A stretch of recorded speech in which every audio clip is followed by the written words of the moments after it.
Check out FlipSideGaming.com for all your gaming needs. Use the promo code HEROES to save 10% on all orders over $10 and support the channel at the same time. Hey there, it's John from Heroes and Legends, and today is the first day of official Unstable previews.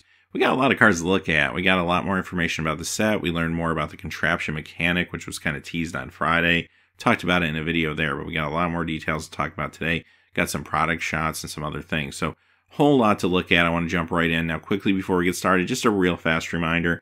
If you're looking for a way to support our channel and what we do, if you check out the description below, you'll find a few links. Our Patreon page is linked below. You also find some links to Amazon products. If you buy anything there, we'll get a small percentage. And finally, Flipside Gaming, of course, is giving a promo code to our viewers.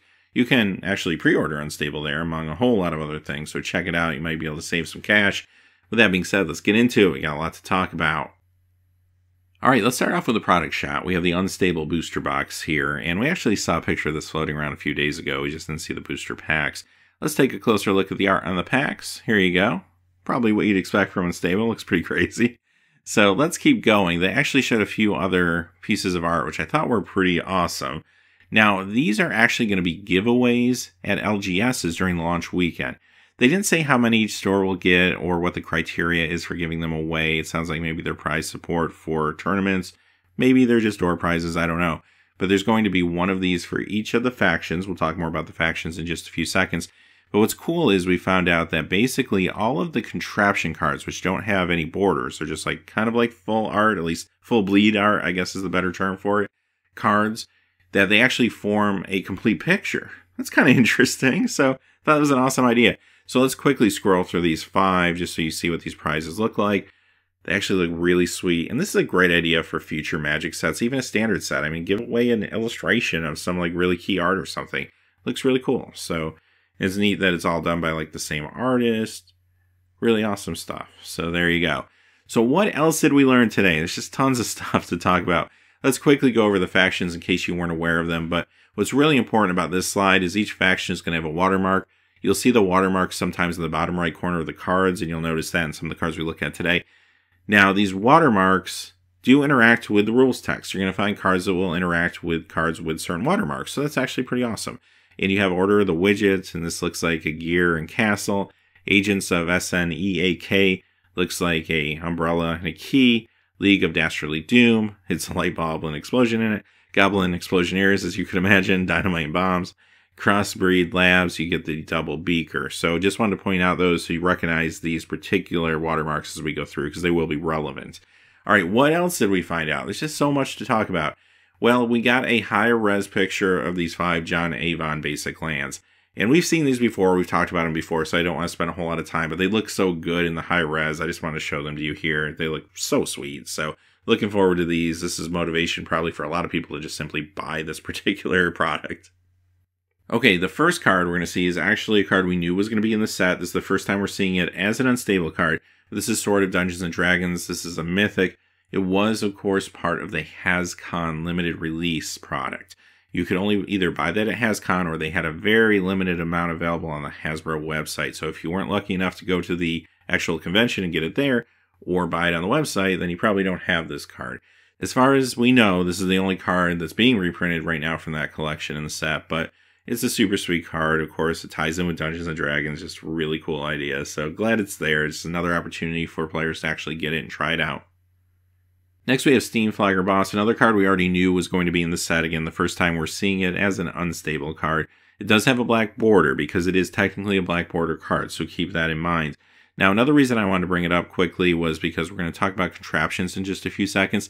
And this card basically is the genesis of the idea of contraptions. Back when this was printed in Future Sight, there were a few cards that were almost like joke cards in Future Sight where they were throwing forward to a possible future.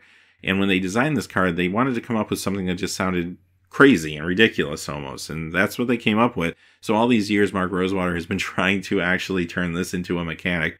It's finally happened. So we're going to talk more about that mechanic now. All right. This we saw on Friday is kind of a teaser, an early teaser to the set. We found out more about it, more about how these contraptions work. So I'm going to go over it real quick with y'all. All right, so this is going to be the back of all the contraption cards. So the cards you see today that are contraptions will have this on the back. They won't have a normal magic back to them. Now, this works as kind of a counter card or token card in a way, because you can put a counter on one of your sprockets. Basically, you start off with sprocket 3, and then every upkeep, if you have a contraption in play, you move it forward to the next sprocket. If you're on 3, you go to 1, 1 to 2, 2 to 3, so on. So once you go to that particular sprocket, you can actually activate any contraption that's associated to that sprocket. So the question being, how do you get contraptions and how are they associated with a sprocket? Well, what's going to happen is you are going to have a contraption deck separate from your regular deck. Your contraption deck has to have at least 15 contraptions if you're talking constructed play anyway. And it's a singleton deck. You can only have one of each type in that particular deck. Now, there's going to be certain cards that will say assemble a contraption. If that happens, you get to turn the top card of that contraption deck and put it into play. Contraptions also count as artifacts, which is important to note too. Once they enter the battlefield, you decide which sprocket to tie it to. So you can say, I want this to be on sprocket 1, 2, or 3. You can choose to put it on maybe a sprocket that you already have other contraptions tied to, and just every third turn have like a really big turn. Or you can try to spread your stuff out and just get a few different effects every turn, depending on what's better for you. Some of the effects will interact with, say, creatures. Maybe you don't have any creatures in play yet, so it might make sense if the next turn you're going to go from 3 to 1, maybe you actually just put it on sprocket 3 because it gives you a couple turns to actually get some creatures in play or that type of thing. So there's a little bit of a strategy behind it, which is kind of cool. They also mentioned if you're drafting, you can use any and all of your contraptions in your deck. Even if you have duplicates, you don't have to worry about a singleton deck in a draft situation. It's basically whatever you can get, you can use. And it sounds like there's going to be about 2 per pack, or 2 per pack is what they're trying to do. So that sounds pretty cool. Now that that's kind of out of the way and makes a little more sense compared to what we knew on Friday, which wasn't a whole lot other than the card itself and one of the contraptions, let's look at that contraption again. So we saw this on Friday. We now have a better idea of how it works. We also know what the watermark means as well, but this is Dogsnail Engine. Artifact contraption. This one's an uncommon. When you crank Dogsnail Engine, target player gains life equal to the greatest power among creatures you control. So again, once something assembles a contraption, if I turn the top card, it's this, it goes into play. I choose which sprocket I want it tied to. On my upkeep, I move to the next sprocket. When I hit the sprocket this is on, I get to do the ability. Alright, you're probably more than ready now to look at brand new cards we haven't seen yet. So here's the ones that were revealed for the first time today. Aerial Toastmaster is the first one. It's a white 3, artifact creature, cyborg rigger. This is going to be an uncommon 3/2 flying. It's a white 3, sacrifice another artifact, Aerial Toastmaster. Assembles a contraption. Okay, so always keep in the back of your mind too, contraptions also count as artifacts that could be relevant here. Now this is the point where I usually kind of assess a card and talk about its playability and how good or not good it is. It's really hard to do with this set, obviously, because these cards don't interact with any black border cards, at least not normally. I mean, if you have a commander group that allows you to play them, wonderful. Or if you play cube, they can go into cubes, for example. That's probably one of the really fun places to use a lot of these cards, honestly. But since they just interact with themselves and we haven't seen a whole lot of the set yet, it's kind of hard to say which cards are good, which cards are bad. So today we're just going to appreciate the flavor. And the flavor is very rich with these cards. I just love the whole concept of these sets. This set does have a conspiracy feel to me, and you might notice as we go through the cards, kind of in its own silo. Now, of course, this is an unset, so it takes things a little more kind of tongue-in-cheek and wackier. But at least for gameplay purposes, feels like it might play in some similar ways, which is a good thing. I loved Conspiracy. So let's go on to the next card, see what else we got here. Midlife Upgrade. It's a white 3 sorcery uncommon. As an additional cost to cast Midlife Upgrade, sacrifice X contraptions, assemble X+1 contraptions. So basically a sorcery speed way to clear out the contraptions you have and replace them for other things that you're trying to hit. You get to gain an additional one on top of it, so it kind of makes it worth your time. Kindly Cognition, a blue and 1 artifact creature, cyborg artificer. This is a uncommon 1/3. Spells you cast that refer to artifacts or contraptions and their rules text cost 1 less to cast. So this is kind of standard for some of the unsets. You see cards that will almost act like lords or efficiency cards for something a little bit different, a little bit offbeat. In this case, we're seeing some interactions with artifacts or contraptions, so that kind of feels a little more grounded than a lot of things we've seen in past unsets. You're also going to see things, of course, that interact with like the watermarks and such coming up. A little reminiscent of, say, an Unhinged where you had cards that interacted with the artists, right? If you had all the same artists on a couple cards or something like that, you get a bonus. So they're kind of carrying that on a little bit, at least it seems, in this set so far. Finders Keepers. So this is what I was talking about, feeling a little more grounded. Like, this could be like in any set, right? This is like your more expensive common black removal card that you get all the time. So it looks like they're really focused on making the limited environment feel really sound and play well. Now, maybe the card itself isn't as crazy as some of the cards that you would imagine from an unset, but it gets the job done. I mean, it's a black and 5 sorcery speed, destroy target creature, then assemble a contraption. It plays into the set's main mechanic, it destroys the creature, you pay a black and 5. Seems almost kind of like a standard card that you'd see in any normal standard set in some ways. And I also need to mention too, I mean, check out the flavor text as we go through some of these, because some of them are awesome, as you could imagine. Hangman. Okay, this one seems really cool. Okay, I don't know like how good the card's going to be, but it costs 1 black. It's a creature human villain. It's a rare 1/1. When this enters the battlefield, secretly note a word with 6 to 8 letters. Pay 1. Target player who doesn't control Hangman guesses the noted word or an unguessed letter in that word. If he or she guesses wrong, put a +1/+1 counter on Hangman. Any player may activate this ability. When a player guesses the noted word or all of the letters, sacrifice Hangman. So I guess the idea here is a 1-drop 1/1, but you get to play a game of Hangman, which is awesome. That's a great idea for this type of set. And if the players can't guess, the thing gets bigger. Now, the downside is anyone can pay into this. So your opponents, if they team up, can kind of get rid of this creature probably relatively quickly. It only costs you 1, though, and it does actually tie up their resources to try to take this thing out. The other downside is if you get this later in a game, it's probably not going to be real good for you because it starts off as a 1/1, very fragile, and doesn't have evasion or anything. So even if it becomes a 2/2 or 3/3 before people can figure out the word or whatever, I don't know, is that really all that great? I guess the question is. So I think it's a really cool idea, though. It doesn't matter if this card is good or not. You know what? I'm going to play with it. That's not what this is about. It's not what this set is about. This set's about having a lot of fun, and this card seems like it's awesome. Hammerfest Boomtacular. Great name. 2 red and 3. Enchantment uncommon. Whenever you cast a spell with a Goblin Explosioneer's watermark, this will deal 2 damage to target creature or player. So again, the card doesn't feel really like out in left field like maybe the last one did, but it seems like it will play well and interacts with the watermarks. I think that's a great idea. Steen Flogger of the Month, 2 red and 3, Goblin Rigger. This is a rare 3/3. When Steen Flogger of the Month enters the battlefield, it assembles a contraption for each contraption you control. So basically enters the battlefield, doubles your contraptions if you have them available. Seems pretty good. You get a 3/3 body attached to it too. So again, depending on how good your contraptions are, this could be a decent card, no doubt. Earl of Squirrel.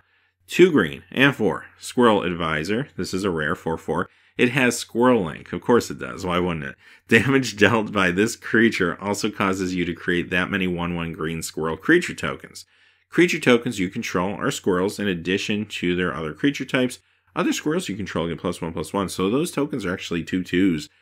That's pretty good. There's a ton of value behind this card. It's a 4/4 for 6 initially, but it's got the Squirrel Link, and maybe more importantly, I mean, turning your other tokens into squirrels means if you have a couple other tokens in play, let's say you have 3 tokens, you pay 6 for this, you're getting 4/4 power toughness from this card, an additional 3/3 power toughness from the Lord effect. That's pretty good. I mean, that's not always going to work out for you that way. Sometimes it's going to be a 4/4 for 6, and you're going to have to set it up a little bit. But once this thing gets rolling, it could be great. And the art is maybe one of the best pieces of art I've ever seen. So it's got that going for it, too. All right, here's an artifact. It's Stamp of Approval. Pay 3, artifact uncommon. When this enters battlefield, choose a watermark. Creatures you control with the chosen watermark get +1/+1. Okay, so the watermark factions kind of feel almost like tribal, or at least have synergies within each other. But it feels like if you sit down at a draft, you're going to try to zero in on one of those if you can. This card works for any of them, and it feels pretty good at uncommon, too. I wouldn't have been shocked if this was like a rare. It feels like it has a pretty good power level behind it. It's hard to say totally without seeing the whole set yet, obviously. We've seen very little, but this type of card feels like it could be good. Just depends on how many watermark cards there are, I guess, in the total set. So we'll kind of wait and see, but it seems like it's pretty sweet.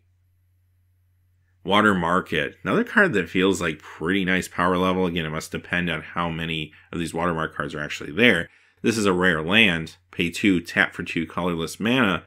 but you can only spend this to cast spells with watermarks. But that's any spell with watermarks. It's not even like you have to choose the watermark when it enters the battlefield or something. I almost feel like that's normally what you would see, but maybe, I don't know, they're pushing power a little bit on some of these cards since they don't have to interact with some of the other Magic cards in Black Border World, right? So maybe that's what we're seeing here. But yeah, it seems like it's really sweet. I love the art. I love the flavor text again. I mean, awesome, awesome job. All right, let's move on to contraptions. Of course, they have that art bleed all the way to the end of the card. BB Gun is the first one. Artifact Contraption, Mythic. Whenever you crank BB Gun, until end of turn, target creature gains 2. This creature fights another target creature. So that feels pretty good, actually. Every third turn, as long as you have a creature in play that's significant, it's a removal spell. So it keeps coming around every 3 turns. Not bad. Feels like it could have some good power behind it. Next is Genetic Recombinator, Artifact Contraption, uncommon. Whenever you crank this one, up to 2 target creatures get +2/+2 till end of turn. So again, if you have a lot of creatures, feels good. Maybe token strategy or something like that, this card will play well with. Next is Hard Hat Area. This one's a Mythic Artifact Contraption. Whenever you crank Hard Hat Area, roll 2 6-sided dice. Hard Hat Area assembles a number of contraptions equal to the difference between those results. So I guess worst case scenario, you get nothing. Best case scenario, you get 5, or something in between could happen. So yeah, pretty interesting. High variance card. You'd expect that though. It's an unset. There's going to be some high variance cards. But again, if you're hitting a whole bunch of good contraptions, this can be very good. I mean, I could see why it's Mythic. So that's what we know so far. And I'm pretty excited. The cards look amazing. I love this full bleed art style. I hope they take some ideas from this set and at least bring them into future sets, whether that may be conspiracy sets or even standard sets down the road. I'd like to see this type of thing. Out of the box thinking like this is awesome. That's exactly what Magic needs to stay relevant, stay exciting. In a set like this, I just hope it sells well. I said this in other videos. It is holiday time, so that might help it a little bit. There is a lot of excitement, at least from certain players around it. So I hope it does kind of get its chance because it's fighting with a lot of other products. I mean, you have From the Vault, you have Iconic Masters, you have the Dual deck, you have everything happening. The Explorers of Ixalan. So much happening right before this. I'm just afraid people's wallets are going to be depleted by the time this comes out. But hopefully that won't be the case. I want to see this set do well because I like to see more chances like this taken in the future. Take more risks. As much as I love standard sets, and I even like master sets to a degree, although that's the topic for another video, I just feel like something like this just is a spark of energy because we haven't really seen anything quite like this before. We've seen other unsets, but not in the modern era. So I love when they experiment. I love when they take risks. Don't stop taking risks. And I hope because of that alone, this set does well. With that being said, that's what we got for today. Until next time, hey, thanks for watching. Please remember to like and subscribe. Have a great day. Hey, thanks for watching. This video is made possible by the generous support of viewers like you on Patreon. Check out the description below for links to our Patreon page as well as our Amazon affiliate store, where a small percentage of all sales will also help support the channel. Finally, if you haven't had a chance yet to subscribe, hit that subscribe button so you don't miss any new videos on Heroes and Legends. Talk to you again soon, and have a great day.